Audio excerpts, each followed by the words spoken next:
दीपक देता है रोशनी फैलाने की प्रेरणा, फलदायी वृक्ष देता है देने की प्रेरणा, मधुबन देता है महकते रहने की प्रेरणा, महान व्यक्ति देते हैं जीवन जीने की प्रेरणा। आओ प्रेरणा से दें हम सभी को प्रेरणा।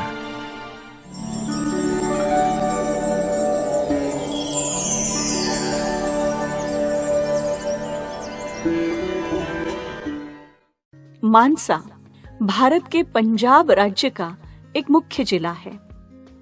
पंजाब में कपास की सबसे अधिक पैदावार होने के कारण इस जगह को एरिया ऑफ व्हाइट गोल्ड के नाम से भी जाना जाता है।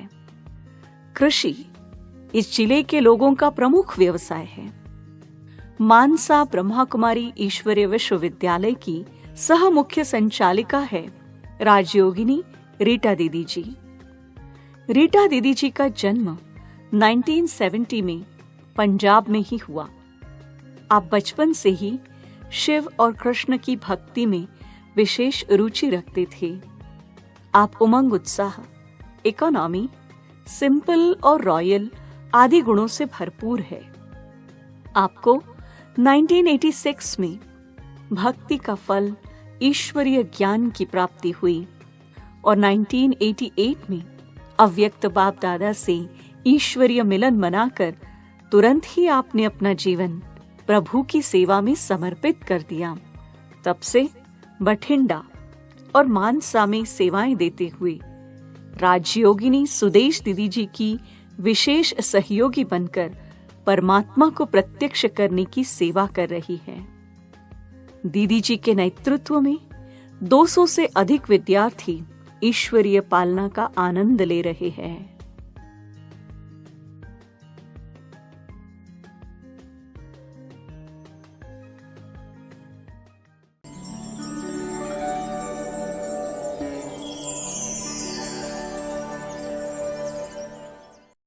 मेरा बचपन जो था वो पहले भी पूजा पाठ भक्ति वाला था। घर में भी बहुत आध्यात्मिकता थी। तो माता जी हमारे बहुत आध्यात्मिकता वाले थे। तो मैं पहले शिव की भक्ति करती थी।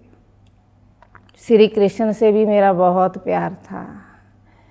तो जैसे होता है बचपन में पूजा पाठ करना और व्रत नेम आदि करना, मुझे शिव के ऊपर पहले से ही बहुत अटूट विश्वास था। और श्री कृष्ण की भी जैसे मैं क्या थी, एक मीरा थी। तो मैं बहुत व्रत करती थी। तो मुझे अंदर से ये लगता था कि कभी उनसे मिलना भी है, लेकिन कहाँ मिलना है। मैं मंदिर में भी जाती थी, परंतु समझ नहीं आता था कि भगवान आखिर क्या है, श्री कृष्ण भगवान है या शिव भगवान है। तो धीरे धीरे तो हमारा जैसे कहते हैं ना, भगवान हमारी आवाज़ सुनता है। तो धीरे धीरे हमारा ज्ञान में आना हुआ। तो ज्ञान में हमारा आना कैसे हुआ, तो जो हमारा मानसा में सेंटर था, तो वो हमारे लौकिक गली में ही तो खुला। तो हमारे माता जी जाने लगे। तो हमारे माता जी रोज़ जाते थे, लेकिन वो घर में आके हमें नहीं बताते थे। कहते वहाँ दीदियाँ बहुत अच्छी हैं, बहुत अच्छा ज्ञान देती हैं। लेकिन हम तो घर के काम में भी व्यस्त थे, क्योंकि घर में हमारे ऊपर बहुत घर की सारी जिम्मेवारी होती थी। तो कभी मन में ये संकल्प भी नहीं आया कि हम भी वहाँ जा कर के देखें। तो धीरे धीरे एक दिन बड़े दीदी ने, सुदेश दीदी ने दीदी जी से, मेरी मम्मी से पूछा कि आपकी कोई बेटी नहीं है। तो मम्मी ने कहा बेटियाँ तो मेरी 2 हैं, एक छोटी है और एक बड़ी है। जो बड़ी है वो घर का सारा काम करती है। तो उनको तो मैं नहीं लेके आऊँगी, मैं छोटी बेटी को लेके आऊँगी। तो मेरी छोटी वाली बहन दीदी के पास आई। तो उनके अंदर भी सेवा भाव था, लेकिन उनको ज्ञान का शौक़ नहीं था। फिर एक दिन दीदी ने कहा आप अपनी बड़ी बेटी को क्यों नहीं लेके आते, तो उनको भी कभी लेके आओ। तो ऐसे ही एक दिन जन्माष्टमी का दिन था। सेंटर की पहली ही जन्माष्टमी थी।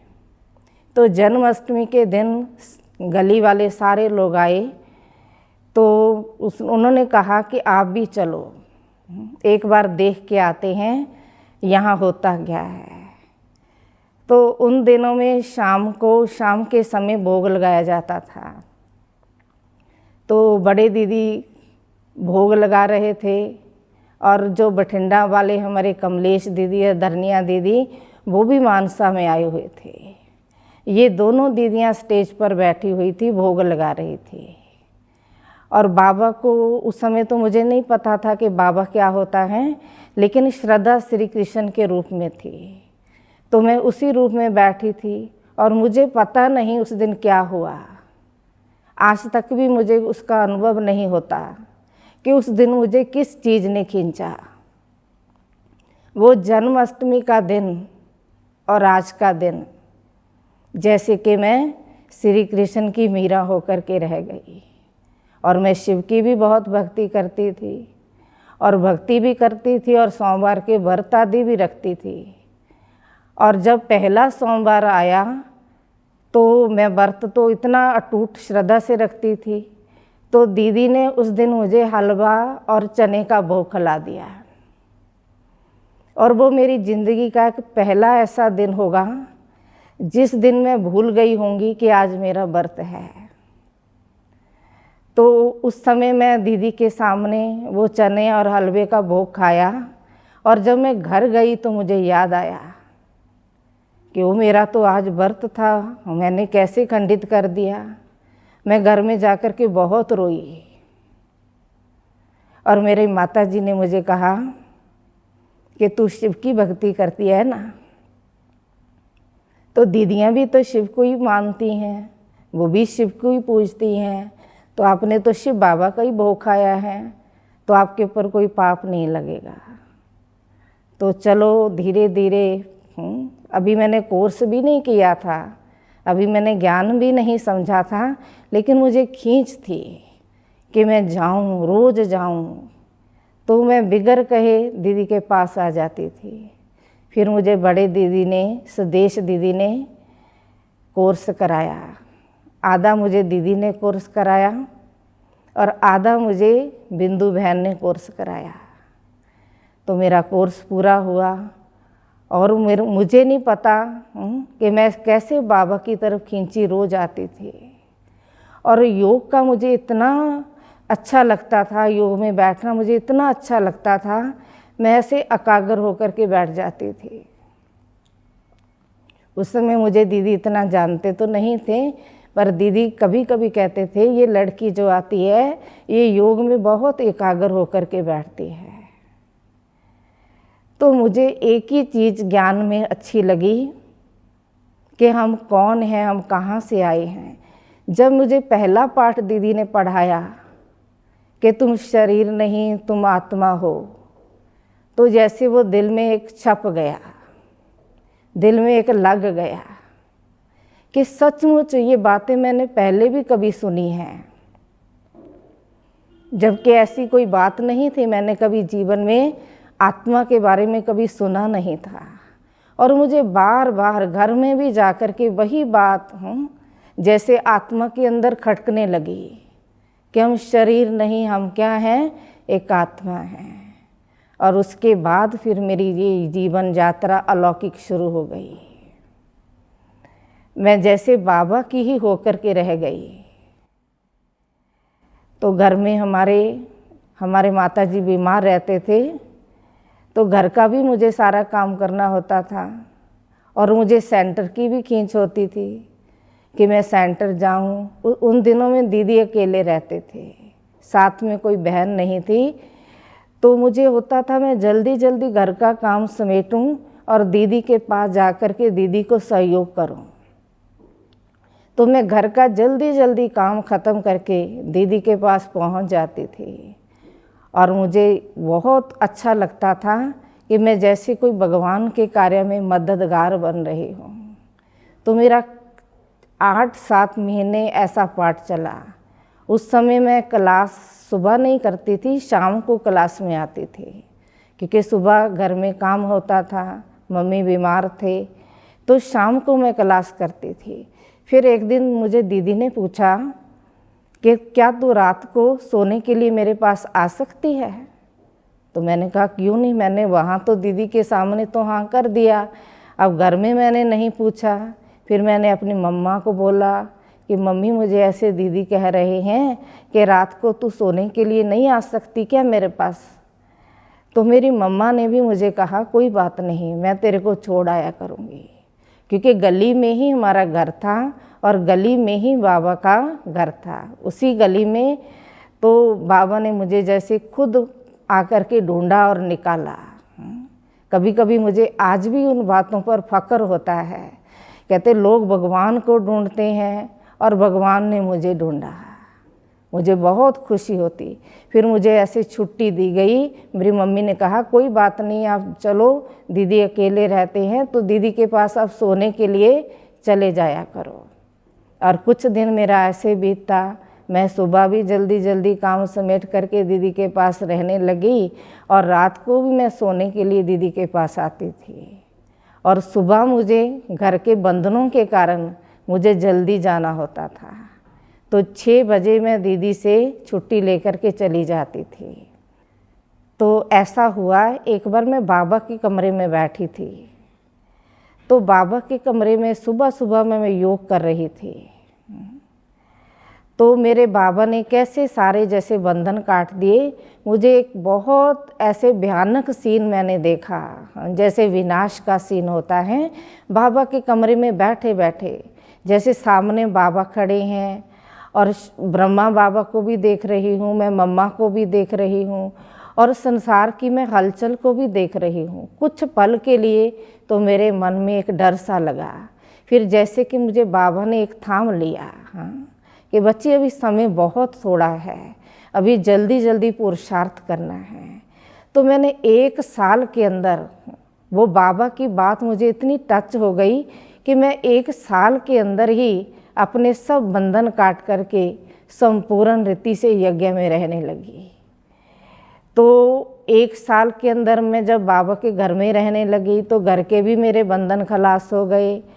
और फिर तो अगले साल मैं बाबा से भी मिली। जब हम बाबा से मिले तो हम पांडव भवन में बाबा से मिले थे। ये 1987 की बात है। हम और बिंदु बहन भी उस समय पहली बार ही बाबा से मिले थे। उनकी नौकरी अभी नई नई लगी थी। तो हम पांडव भवन में बाबा के पास, जब बाबा के पास पहुँचे, मधुबन में बाबा से मिले और बाबा उस समय एक एक को स्टेज पर बुलाता था और स्टेज पर बुला करके बाबा वरदान देता था। जैसे ही हम बाबा के पास गए और बाबा ने दृष्टि से निहाल किया, ऐसे लगा जैसे कोई जन्म जन्मांतर की खोई हुई चीज़ हमें प्राप्त हो गई। इतना सुकून, इतना सुख वो जीवन में कभी अनुभव जैसे किया ही नहीं। तो बाबा ने एक जैसे वरदान दिया कि अथक कबाब का, कि बच्चे अथक कबाब। तो वो जीवन में एक शाप बन गई कि आज तक भी मुझे कितना भी काम होता है तो वो जीवन में एक अथक भव का वरदानी बाबा का सामने आता है। इतना उमंग, इतना उत्साह बाबा से मिलने के बाद अंदर जीवन में जैसे भर गया। बार बार ऐसे खींच होती थी कि मधुबन में जाएं और बाबा से मिलें। ऐसे हमारी ये अलौकिक यात्रा शुरू हुई और बड़ों का भी हमें बहुत जैसे सपोर्ट रहा। जैसे स्वदेश दीदी, इनकी पालना में तो हम इनकी छत्र छाया में आज भी पल रहे हैं। तो हमारे जो स्वदेश दीदी हैं अधरनिया, मैं तो उनको हमेशा टीचर के रूप में कम देखा है। मैंने उनको गुरु के रूप में ही देखा है। जैसे एक माँ होती है, बच्चों की पालना करती है, अकेली पालना ही नहीं करती हैं, बच्चों को शिक्षाओं से भी सजाती है। ऐसे पल पल इन्होंने हमें शिक्षाओं से सजाया है। छोटी से लेकर के बड़ी बड़ी शिक्षाएं भी दी हैं। छोटी छोटी बात भी सिखाते हैं कि यज्ञ में हमें कैसे चलना होता है, कैसे वफादारी निभानी होती है, कैसे ईमानदारी से चलना होता है। और यज्ञ की एक एक चीज़ को मोहर के समान यूज करना है कि कोई भी भाई बहन कुछ भी देता है वो ये ना समझो कि वो हमारा भाग्य है, ये समझो कि वो भाई बहन अपना भाग्य बना रहे हैं। उसको हमने मोहर की तरह क्या करना है, यूज करना है। अगर कुछ भी वेस्ट हम करते हैं, देने वाला का भाग्य बन जाता है। अगर हम उसको वेस्ट करते हैं तो हमारे भाग्य में से कट जाता है। तो उन्होंने एका नामी यज्ञ के प्रति प्यार, यज्ञ के प्रति सम्मान, यज्ञ में बीजना कैसे होता है, देना कैसे होता है और सबका रिगार्ड रिस्पेक्ट कैसे रखना होता है, तो उनसे हमने बहुत कुछ सीखा। उनकी तो हम शिक्षाओं का वर्णन ही नहीं कर सकते, उनकी विशेषताओं का वर्णन ही नहीं कर सकते। उन्होंने जो जीवन में हमारे भरा तो उनका तो हम व्याख्यान कर ही नहीं सकते, क्योंकि आज भी हमें वो भले देखो शरीर से स्वस्थ नहीं भी है, आज भी वो हमें लेटे लेटे भी बहुत शिक्षाएं देते रहते। छोटी छोटी बात हम उनसे सीखते हैं।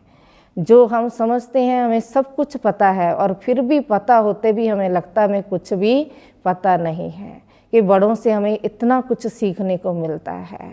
अब बोलना कैसे हैं वो भी हमें सिखाते हैं, चलना कैसे हैं वो भी हमने उनसे सीखा है, क्योंकि हम तो घर से बहुत छोटे आ गए थे।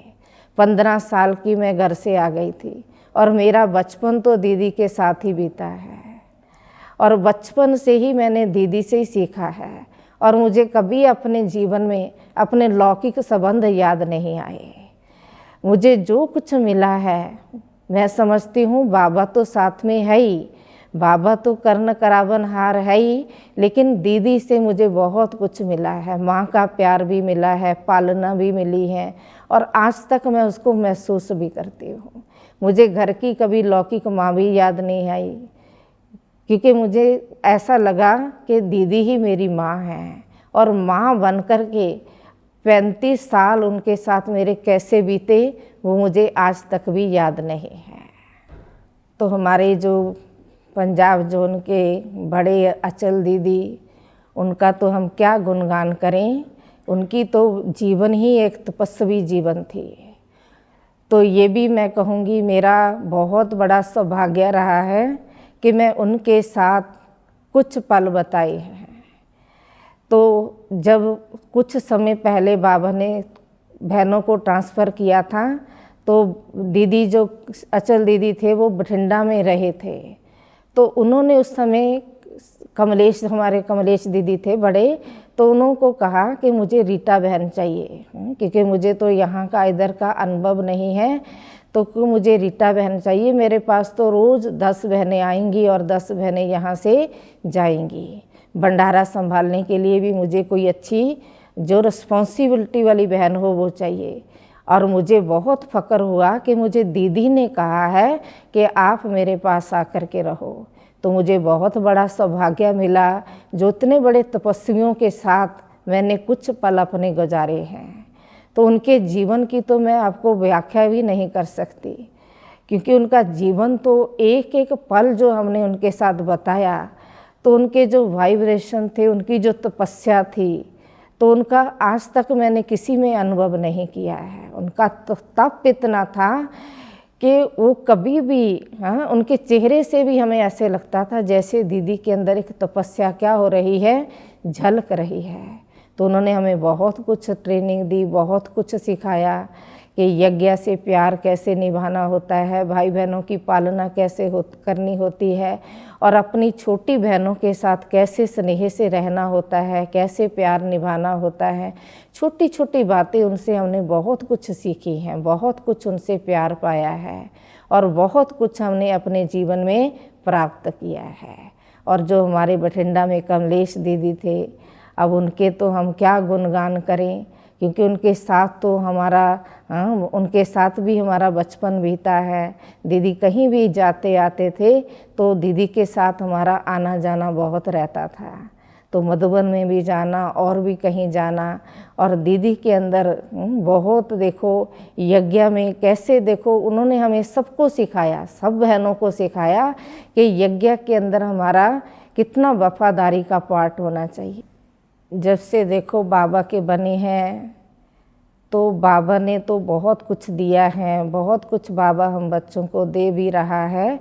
और फिर भी तो हमने एक ही लक्ष्य रखा है कि बाबा के बने हैं तो हमने कुछ अलग सा करना है। ये नहीं हम ब्रह्मा कुमारी बन गए, हम यज्ञ में आ गए, यज्ञ में हमें सब कुछ मिल रहा है तो हमारी जीवन क्या है, बढ़िया जीवन है। नहीं, ये हमारा लक्ष्य नहीं है कि हम बाबा के बन गए, लेकिन बाबा के बन कर के हमने कुछ नया करना है। हमें अपनी जीवन से दूसरों को कोई प्रेरणा देनी है, दूसरों को शक्ति देनी है, दूसरों को प्यार देना है, जो बाबा ने हमें सिखाया है।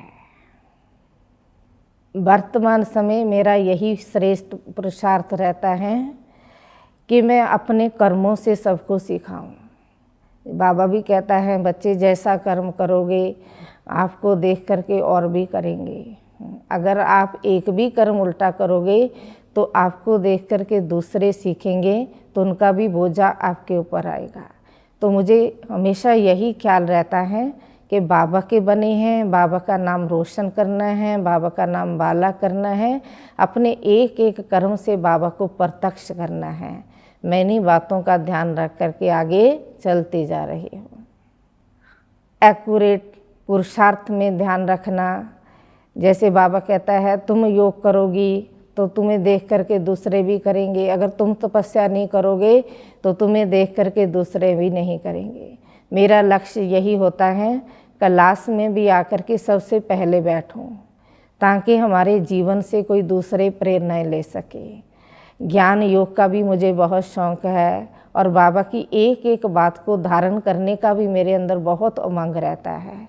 जो बाबा मुरली में हमें रोज़ सिखाता है, रोज़ कहता है, मुझे हमेशा यही लगता है कि मैं बाबा के महावाक्य नहीं सुना रही, मैं बाबा से सुन रही हूँ। बाबा मुझे कह रहा है, मुझे एक एक बात बाबा की अपने जीवन में धारण करनी है। जो बाबा रोज़ मुरली में कहे वो मुझे अपने जीवन में अप्लाई करनी है। अपने जीवन को दिखा करके ही दूसरों की जीवन को बनाना है। मेरा यही वर्तमान समय का पुरुषार्थ रहता है।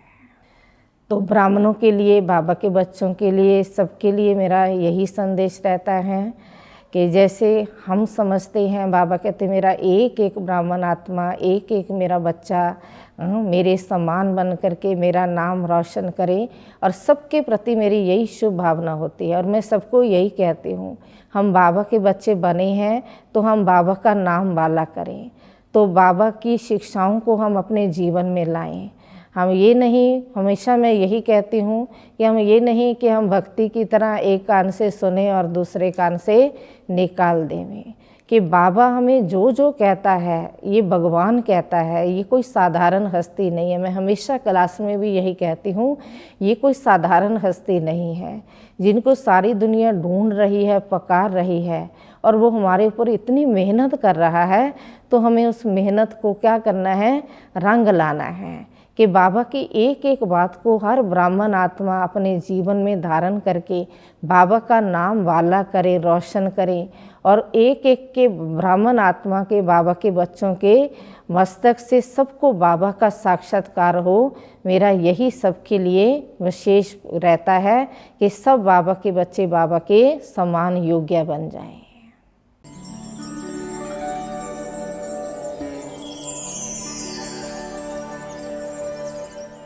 जब से मैं ज्ञान में चला, दीदी जी से जो सीखा है हमने, एक तो वो निस्वार्थ भाव से जो सेवा करते हैं, उस निस्वार्थ भाव को हमने सीखा हम कैसे अपने जीवन में ला सकते हैं।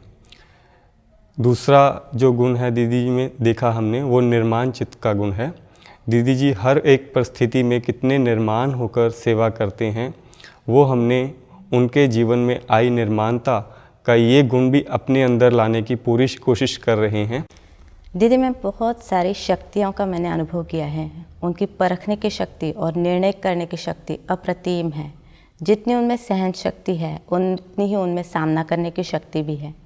पीछे जब हमारे बड़े दीदी को कोई डिसीज़ कैंसर जैसे डायग्नोस हुआ था, तो उस समय कोरोना काल चल रहा था। तो उस समय पर उन्होंने पूरी शक्ति से उसका सामना किया था, कब कहाँ जाना है, कैसे करना है। शायद उनकी उस सेवा के कारण ही आज बड़े दीदी हमारे साथ है, तो उनसे वो सेवा भाव मैंने सीखा है। मुझे जो दीदी की विशेषता अच्छी लगी वो है लव और लॉ का बैलेंस रखना, क्योंकि कई बार हमें पुरुषार्थ में आगे बढ़ते हुए कठिनाइयाँ आती हैं या कई बार हमसे कोई गलती हो जाती है, तो दीदी हमें बड़े प्यार से समझाते हैं और आगे बढ़ने के लिए प्रेरणाएं देते हैं। दीदी जी अन्नपूर्णा माँ के साथ साथ गंभीरता और रमणीकता की प्रतिमूर्त हैं। दीदी जी से मैंने हाँ जी का पाठ सीखा है। जैसे मम्मा के लिए हम हमेशा हाँ जी के पाठ की विशेषता सुनते हैं, देखा तो हमने कुछ भी नहीं है, ऐसे जो बड़ों ने कहा वो दीदी हमेशा हाँ जी करते हैं और वही चीज़ मैं अपने जीवन में धारण करने के लिए इसके ऊपर पूरी कोशिश कर रही हूँ। लौकिकता को अलौकिकता में कैसे चेंज करना है वो भी दीदी जी से ही हमने सीखा है। और दीदी जी की पालना ऐसी है जैसे दीदी जी के अंदर नफ़रत भाव तो है ही नहीं है। हर एक बाबा का बच्चा जो भी उनके सामने आता है वो बाबा का बच्चा उनको समीप लाती हैं ज्ञान योग के सहारे से, और समीप लाकर फिर उनको ऐसा बाबा का परफेक्ट बच्चा तैयार कर देती हैं कि वो उनके अंदर जैसे शिव बाबा की शक्ति ही फील करता है। मैंने दीदी जी से एक तो सरल स्वभाव सीखा है, दूसरा हर्षित मुख रहना सीखा है उनसे, तीसरा बड़ों के प्रति आज्ञाकारी रहना, वफादार बन के रहना, ईमानदार रहना, ये मैंने उनसे बहुत प्यार से सीखा है और उनको प्रैक्टिकल करते हुए मैंने देखा है। मैंने विशेष गुण दीदी में देखा, दीदी अथक सेवादारी हैं। दीदी कभी भी कोई भी कैसी भी प्रॉब्लम हो, कैसी भी शरीर में कोई भी दिक्कत हो, दीदी कभी भी कोई भी चेहरे पे अपने ऊपर थकावट फील होने नहीं देते। कोई भी प्रॉब्लम हो, कोई भी कैसी भी तरह की सेवा हो, दीदी बहुत बखूबी से निभाते हैं।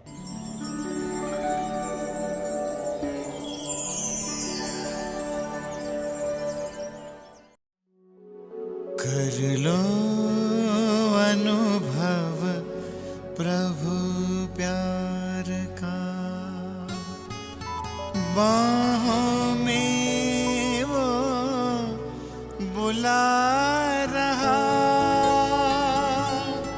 वो करुणा कर दया का सागर, स्नेह में सबको समा रहा।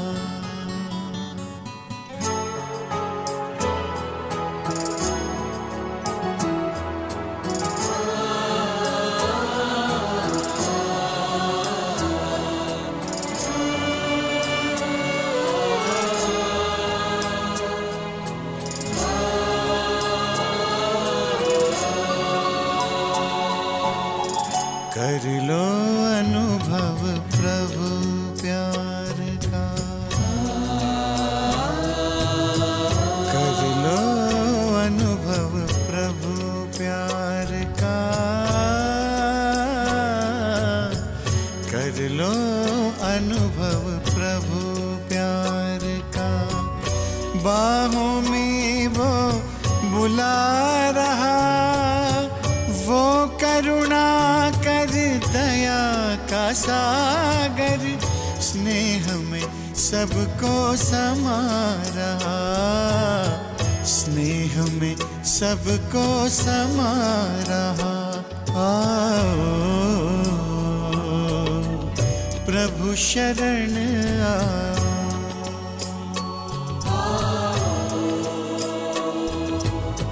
प्रभु शरण कर लो अनुभव प्रभु प्यार का।